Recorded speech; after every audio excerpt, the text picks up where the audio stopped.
मोर सबु भाई मानक पई ए वीडियो दया करी ए भौणीर कथा सुनंतु।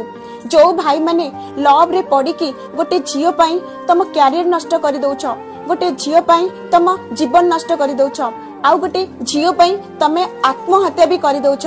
भाई माने टिके भाबिले तुम बापा माँ छोटरू बड़ करिथिबे, केते बड़ स्वप्न देखिथिबे। सबु बापा मांकर स्वप्न थाए कि मो पुओ गोटे भल मनीष हो, मो पुओ दी पैसा इनकम करू। सबु बापा मांकर ए स्वप्न थाए, किंतु आमे माने कोन करूछंती, गोटे झियो पई आम जीवन बर्बाद कर दउछंती। भाई माने दी पैसा इनकम कले ना झियो कोन समस्त आसी तम पाखरे पड़िबे। देखिथिबे केबे भी गोटे गरीब घर झियो केबे गोटे गरीब घर पुओ को भल पाई न थाए।